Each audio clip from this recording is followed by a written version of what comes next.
la diferencia, con el Evangelio en el bolsillo. Nos vamos para Mirolindo, conseguimos un lote y allí hacemos nuestro primer rancho de Paroy y Guadua. Nos establecemos. Hicimos la primera rocería, la casita y un potrero. Sembramos caña y donde habíamos rozado también dejamos un pedazo para sembrar coca, más o menos como media hectárea, y seguimos trabajando. Pero no había un progreso económico, solo se sacaba lo del diario. Compramos el trapiche y trabajamos la caña. Hacíamos la molienda y obteníamos la panela y la miel y de eso vivíamos.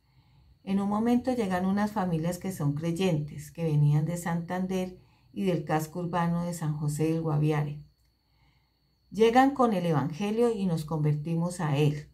Vemos en primera instancia que el trabajador con el cultivo ilícito era algo contradictorio a la vida del hombre, puesto que las plantas fueron creadas por Dios, pero no tenían la culpa del uso que le estaba dando. Nosotros entendemos que eso era un trabajo ilícito, que estaba cooperando con la desestabilización, muerte y ruina de familias. Entonces dejamos ese cultivo y seguimos trabajando con la caña. Sembramos caucho, tuvimos animales. Teníamos conocimiento de los grupos armados que estaban porque habían estado en reuniones a las que nos obligaban a ir. A mí una vez me castigaron. Yo me escondí, no salí y me pillaron. Me pusieron a arrancar yuca para enviarles a los que estaban en el casco urbano, haciendo la guachafita que habían organizado. No participamos en nada de eso por el hecho de ser cristianos, ni siquiera en la borrachera de los sábados, domingos o festivos en las cantinas del caserío. No transportábamos alcaloide ni químicos para elaborar la coca. Nos habíamos dedicado a ayudarlos a los habitantes de la región con el cultivo de pan coger, en la elaboración de cercas, corte de caña. No nos enredábamos en los oficios de la coca. Eso hizo que ellos nos trataran de población inservible, una población que no podía estar entre ellos porque necesitaban era gente que estuviera en el conflicto.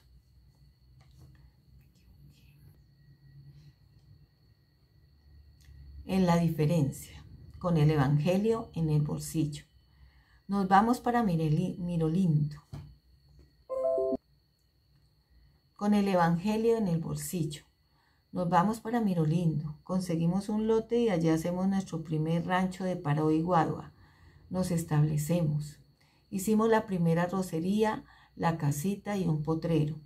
Sembramos caña y donde habíamos rozado también dejamos un pedazo para sembrar coca, más o menos como media hectárea, y seguimos trabajando. Pero no había un progreso económico, solo se sacaba lo del diario. Compramos el trapiche y trabajamos la caña.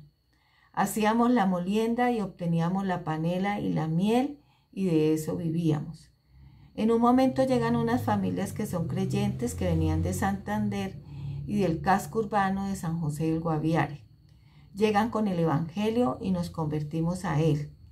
Vemos en la primera instancia que el trabajador con el cultivo ilícito era algo contradictorio a la vida del hombre, puesto que las plantas fueron creadas por Dios, pero no tenían la culpa del uso que se le estaba dando. Nosotros entendemos que eso era un trabajo ilícito, que estaba cooperando con la desestabilización, muerte y ruina de familias. Entonces dejamos ese cultivo y seguimos trabajando con la caña. Sembramos caucho y tuvimos animales. Teníamos conocimiento de los grupos armados que estaban porque habíamos estado en reuniones a los que nos obligaban a ir. A mí una vez me castigaron. Yo me escondí, no salí y me pillaron. Me pusieron a arrancar yuca para enviarles a los que estaban en el casco urbano haciendo la guachafita que habían organizado. No participamos en nada de eso por el hecho de ser cristianos, ni siquiera en la borrachera de los sábados, domingos o festivos en las cantinas del caserío. No transportábamos alcaloides ni químicos para elaborar la coca. Nos habíamos dedicado a ayudarles a los habitantes de la región con el cultivo de pan coger, en la elaboración de cercas, corte de caña. No nos enredábamos en los oficios de la coca.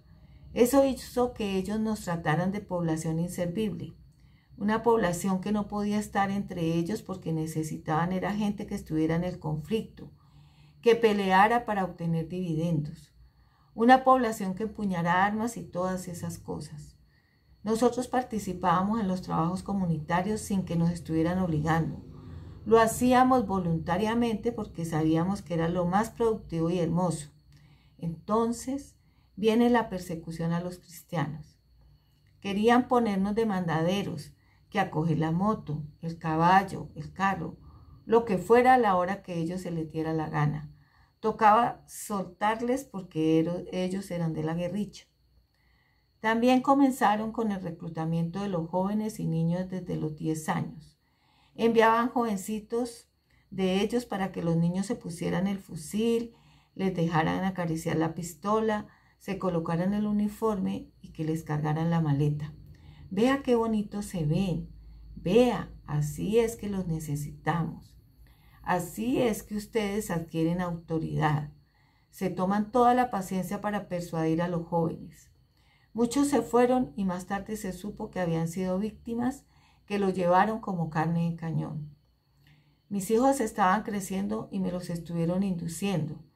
Inclusive tuve problemas con un muchacho que había sido trabajador mío porque se desapareció y volvió uniformado y armado, queriendo enrolar a los hijos míos a la guerrilla.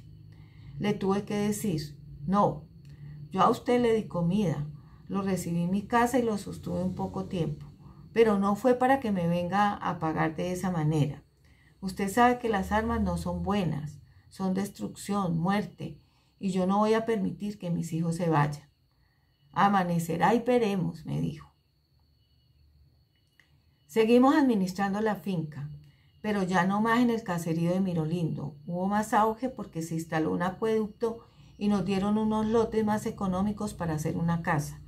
Nos vinimos por la cuestión de la iglesia, porque de la finca a la iglesia era 1 hora y media a pie y uno con el anhelo y deseo de aprender de las cosas de Dios, de la palabra, de la Biblia, de los fundamentos cristianos. Estando en Mirolindo, tomo la decisión y me vengo para el pueblo. Me pongo a trabajar llevando helados, salchichón, pan y dulces. Así trabajábamos el sábado, domingo y los lunes cuando eran festivos. Con mi esposa comenzamos a vender almuerzos y todas esas cosas. Comenzamos a vivir de eso y con lo que conseguíamos administrábamos la finca. Así lo hicimos hasta que se nos puso muy duro porque se desató la violencia entre habitantes de la misma región. De la nada se agarraban y tuvimos que llegar a apreciar hasta 6 muertos en una noche. Soportar balaceras, era tremendo.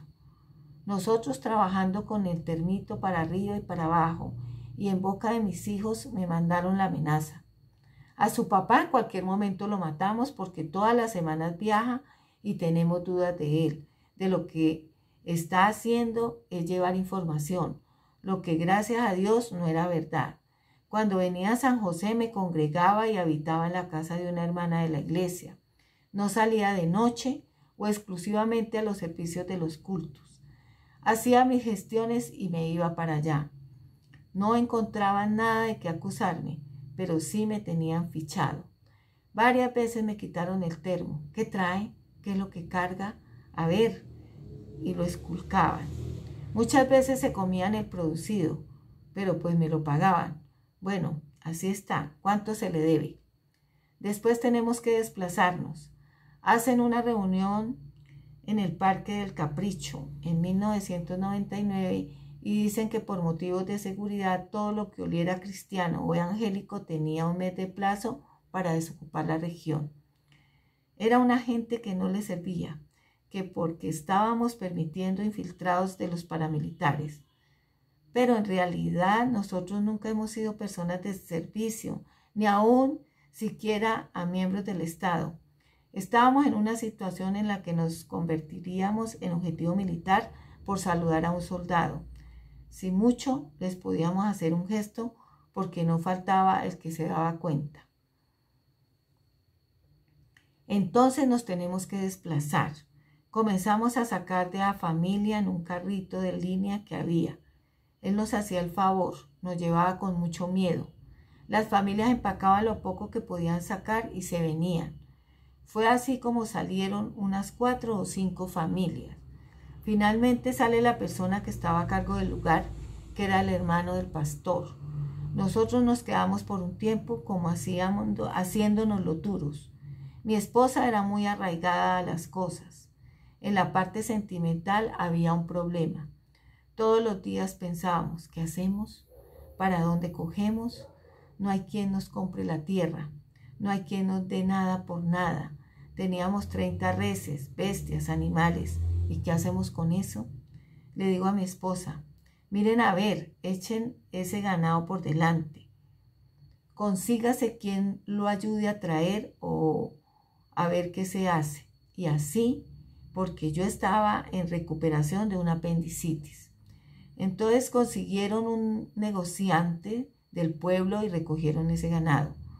Nos lo pagaron como les dio la gana porque era tiempo de verano, donde el ganado es barato. Me recupero y comienzo de nuevo en San José, donde mi esposa se la pasaba llorando. Nos habían dado el permiso para pernoctar en una casa vieja de tejas rotas. Llovía y nos mojábamos.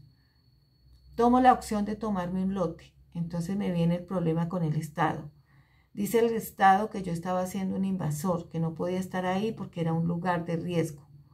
Me tienen un día en la Secretaría de Planeación y ahí les digo, no, yo de ahí no me salgo hasta que no me entreguen las llaves de un lugar, hasta que me reubiquen juntamente con mi familia. Es cuando se viene la parte de que comenzamos a vivir en el pueblo. En el año 2000 me encuentro con un funcionario que me conoció y me pregunta si yo también había salido en el desplazamiento. Si yo también, porque de todas maneras soy cristiano, me dijo. Yo reconozco que usted es un líder que ha hecho un trabajo de representación de las comunidades, pero no están legalizados como desplazados. Ustedes están como cuando sale una familia del campo al pueblo a hacer sus compras. Tienen que acercarse a la Defensoría del Pueblo. Es cuando comienzo a visitar a los hermanos y a las familias, porque había muchos que no eran cristianos, pero habían salido por las creencias de sus familiares. La orden era de que todo lo que fuera evangélico, oliera o tuviera que ver con ellos, tenía que salir. Organizamos una reunión a la que fuimos varias familias de la iglesia. También fueron familias de varias misiones. Al llegar aquí nos enteramos de que no era solamente la población de las veredas de Mirolindo, El Capricho, La Carpa y El Cachicamo. Encontramos personas de todo el departamento que estaban sufriendo la misma consecuencia. Nos habían sacado a nosotros por el hecho de ser cristianos. Según la guerrilla, éramos personas inútiles porque no trabajábamos como querían. Hacía más o menos 3 años, viendo que ese rancho allá estaba perdido, tirado, hicimos un intento con mi esposa. Vinimos a la finca y miramos que estaba enrastrojada. Ya no había casa, ya no había enramada ni cercas, no había luz ni sistema de alimentación de agua. Ya íbamos sin fuerza, sin alientos. En el 2015 a mi esposa la operaron de la tiroides y casi se muere. En el 2016 la operaron de la vesícula. Entonces dijimos, no, pues busquemos a ver si alguien nos da algo por eso y ya. Hablamos con mi cuñado. Con él hicimos el negocio, hicimos un arreglo y le vendimos eso. Le dimos regalado, prácticamente. Hoy en día eso está más o menos valorado en 100 millones de pesos y nosotros se lo dimos en 34 y a plazos. Dijimos, ya se perdió porque se perdió el impulso para volver.